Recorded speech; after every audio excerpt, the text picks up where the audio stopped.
Alright, Travis Wingoodsell. This is part 4. So if this is your first video of the 4-part series so far, I have others all lined up in order so that you can get caught up to understand what's going on here. Because here we're talking about Joseph Smith III at the beginning. Now remember, born and raised Mormon.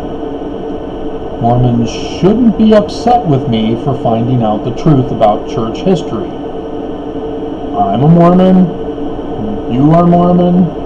We're all Mormon. We all need to know our church history.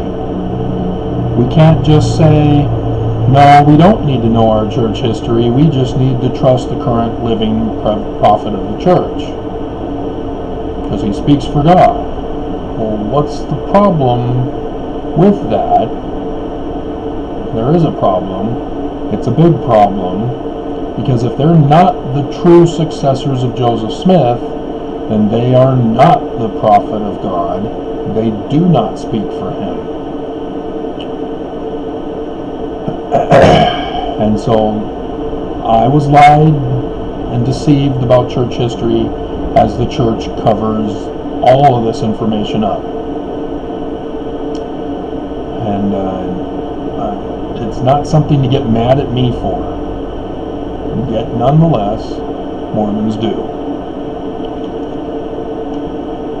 So here we go, Joseph Smith III. When Joseph Smith Jr. was murdered, the third was only 11 years old, too young to take over the church. Now remember, Samuel automatically took over as patriarch, though I don't know if they actually had a laying on of hands ceremony to make him such. But Hiram took over for his father. It would have fallen then to Samuel, since Joseph Smith was the president of the church. But with him also gone, it would have fallen to Samuel, but Samuel was murdered by poison 1 month later. And then it became William Smith, who then became the patriarch. But Brigham Young had him excommunicated after he complained about being downgraded to a patriarch to the church rather than over the church.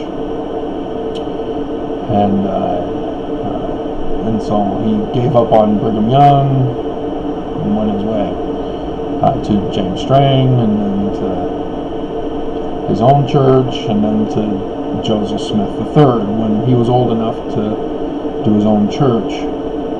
So you can see that the brothers were in succession for patriarch of the church.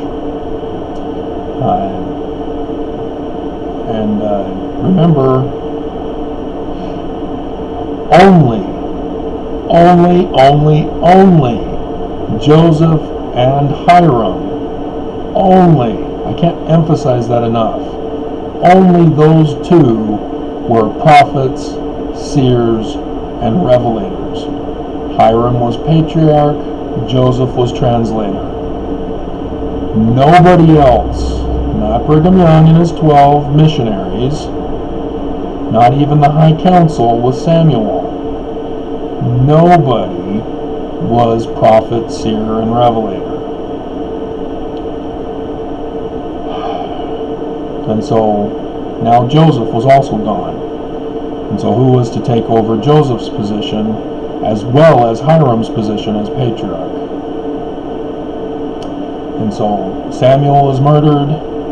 William is made patriarch, but then is excommunicated after having been removed again from the 12, but then a year later was made patriarch, as I went over in the other video, part 3. And so here we have Joseph III, the son of Joseph.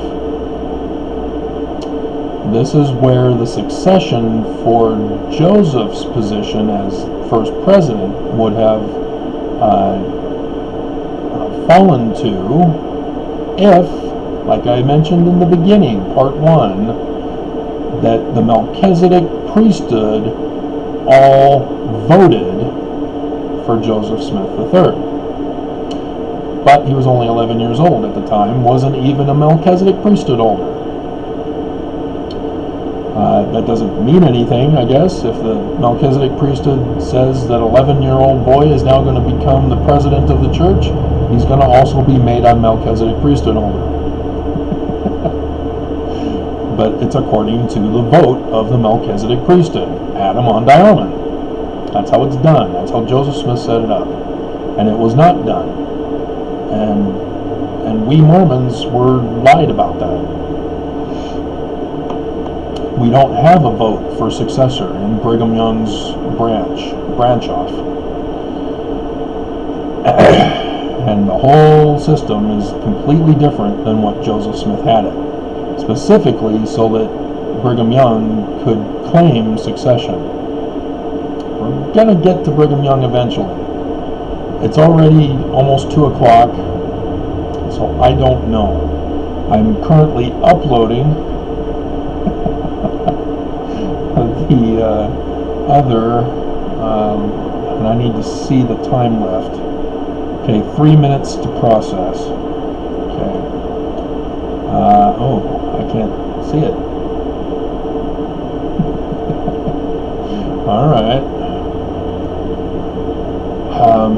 So 3 minutes. So I'll check again at 1:55. See how it's going. By the way, side note, Utah government is slow again reporting the coronavirus stats. That means it was a big day today. They're always late when they have a big day.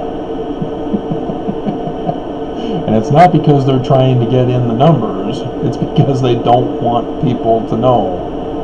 They're covering it up. The one big scandal, they didn't even put it up until almost 8 o'clock at night.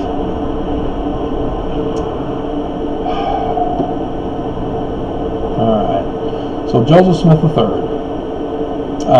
Notice, which is what I noticed, why didn't Emma go with Brigham Young? Wasn't Brigham the true successor? Why didn't Emma go with him? Yeah. It's those kinds of clues that caused questions in my mind about whether I was in the right church. And little did I know, there is no true church now. After Joseph's death, all of them did not follow section 107 verse 22. Therefore, there is no true church on the face of the earth. It's gone. We are in apostasy. And thus what it was prophesied to be for the latter days with coronavirus of Moses as the symbol.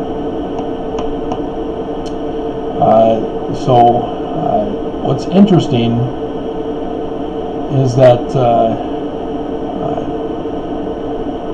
Joseph Smith Jr.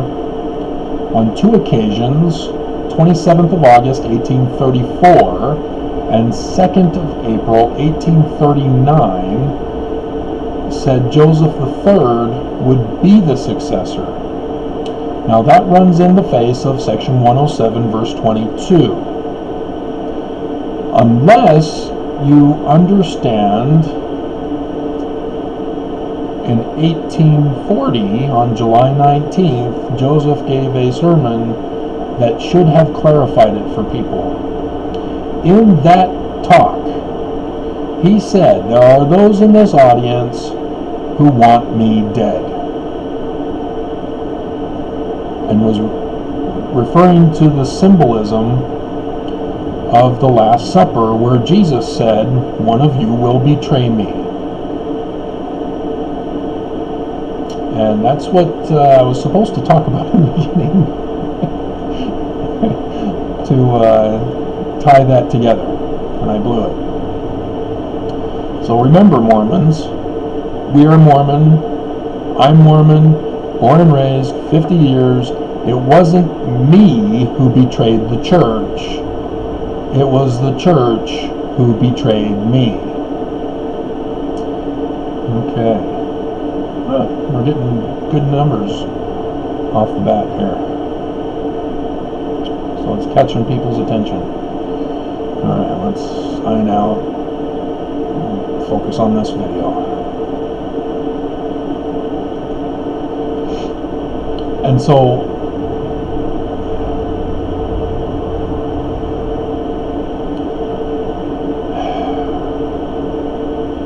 Joseph knew he had been betrayed, that his church had been infiltrated by those who wanted revenge for 1826. Again, you have to watch the whole thing. And other videos in Real Church History playlist. Real LDS history. And so in 1840, July 19th, he says, one of you will betray me, like Jesus said, one of you will betray me. And is it I? That's what Joseph said. You will say, is it I? So Joseph knew he was going to be betrayed. But in 1840, he also said, we need to build the mountain cities of Zion and New Jerusalem. We all sing the hymn, going to the mountains of Ephraim to dwell. No. This is not the prophecy. These mountains that I remember as a child, as we'd take summer vacations up here, and then had a whole picture drawing series of mountain picture symbolisms. I'm sharing a little personal stuff about me. This is not it. This is not Zion. This is not New Jerusalem. And Joseph Smith intended to have mountain cities of Zion and New Jerusalem. Just like pyramids. After the Egyptians. And sure enough, in southern Illinois, where X marks the spot. I am bringing it up, aren't I?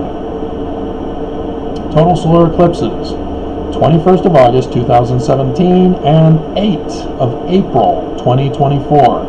They cross in southern Illinois, where Joseph Smith said, we need the mountain cities of Zion and New Jerusalem before the Christ comes. And I've been going over who the Christ is in the Mormon understanding of Joseph Smith. I will again refer you to section 103. A man like Moses, which Joseph Smith says he is in the office as the first president like Moses. And so Joseph Smith knew he was going to be murdered, his church usurped, fall into apostasy, and understood that there was to be a successor. And that's where Joseph Smith III comes into play, is because people did not understand what Joseph meant. Joseph Smith was referring to an unknown son. I'll combine the two here together. The unknown son is what Joseph Smith called it. A future son will restore the church. And people thought, must be Joseph Smith III.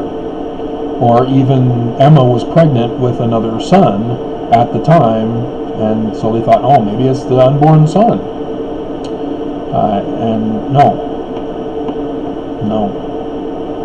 Because if they had followed proper protocol and procedure, having been good, not being evil and murdering Joseph and usurping the church, they would have followed section 107, verse 22. They didn't. So now the church needs to be restored. We talk about this as missionaries. We go out on our missions. I was 19, now it's 18 for men.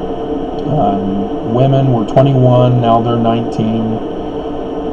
Under coronavirus, they should be canceling it all together, but I just found out on the church news that a missionary has died on his mission in Georgia. God.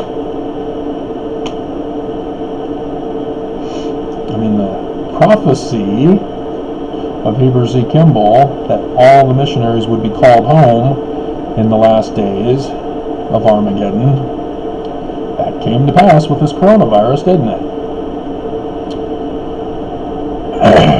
It's almost as if he had extra insight into what was coming. Yes, the inverted pentagram is the symbol of what he understood. And so there is some confusion then, because Joseph Smith was referring to a need for a restoration of his church and to restore it. That's why he was saying we need to get the cities built for him. But now, no Zion, no New Jerusalem, not even a city. Peace, refuge, safety, where people will have to flee to, otherwise they'll have to take up sword to defend their lives. As we are entering into the next phase of food insecurity.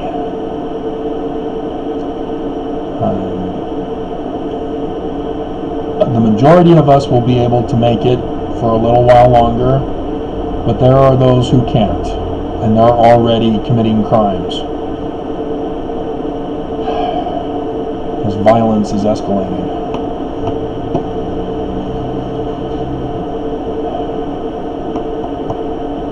But that's who Joseph was referring to, was a man like Moses, who is to restore the Church of Jesus Christ of Latter-day Saints, thus restore the church and kingdom of David. As you can also refer to section 85, verse 7. Because that wasn't supposed to be W.W. Phelps as a bishop.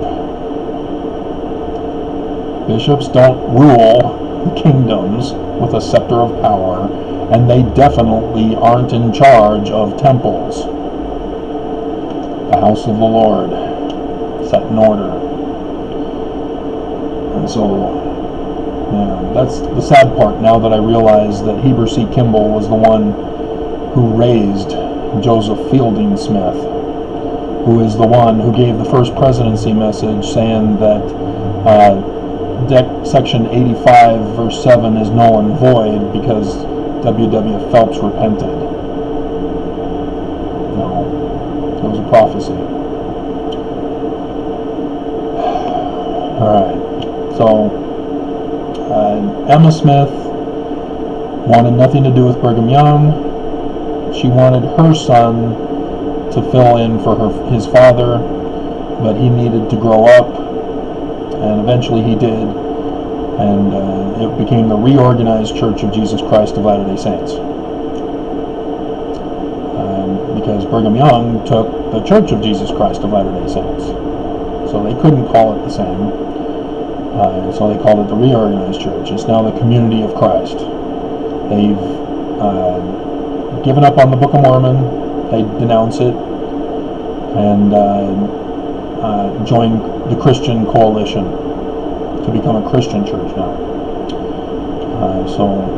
See what happens when you aren't the true successors?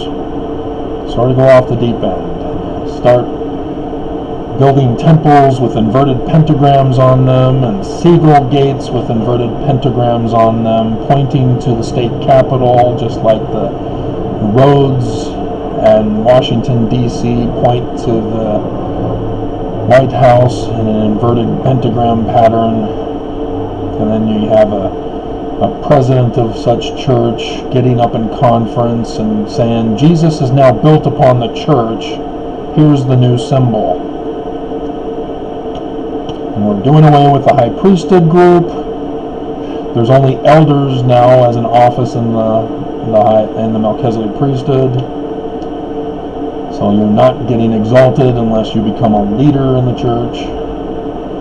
And only those who are worthy, therefore only those who are leaders, will be ready for polygamy when we rededicate the Salt Lake Temple in 2024, the Saturday before the total solar eclipse. Unless we decide we want to do it on the anniversary of the Illuminati Scottish riots. So, yeah. This is a sad day. Sad day. What's interesting with Joseph Smith III and the claim to succession through him is that Mark Hoffman, remember him? He's still locked up in prison. I don't know where or which prison, but he's locked up in prison somewhere. He forged a document called the Salamander Letter, in which he indicates that a talking salamander on the hearth of the fireplace spoke to Joseph Smith and gave him a revelation, and said that his son was to be the legitimate successor of the church. And so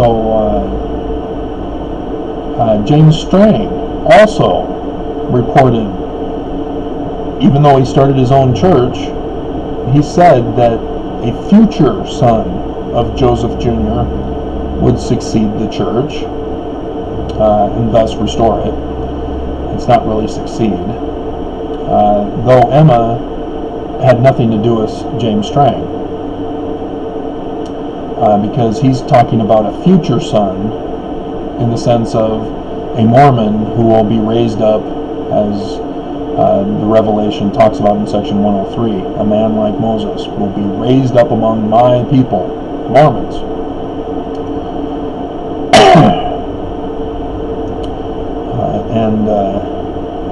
And so lots of people understood about the need to restore the church.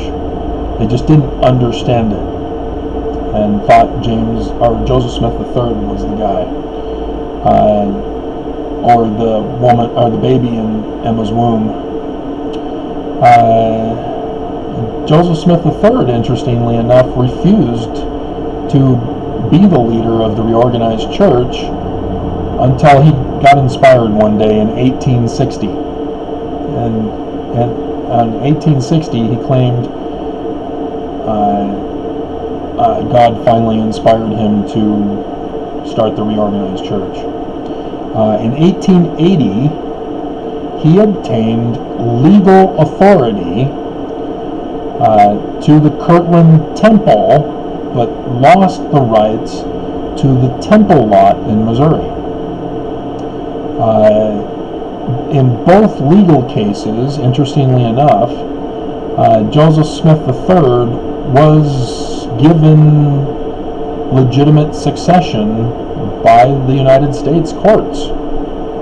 So technically, the true succession is Joseph Smith III, according to the United States courts. Remember, Brigham Young fled the United States and settled in Mexico after slaughtering the Native American Indians.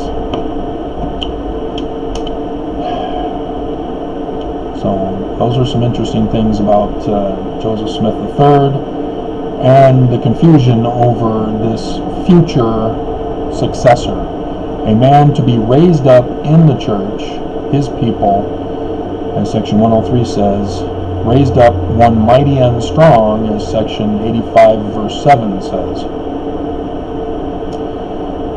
And so this is part 4 or 5. So many. So we'll I don't know how much more I'm going to be able to do because we've got a lot more to cover, don't we?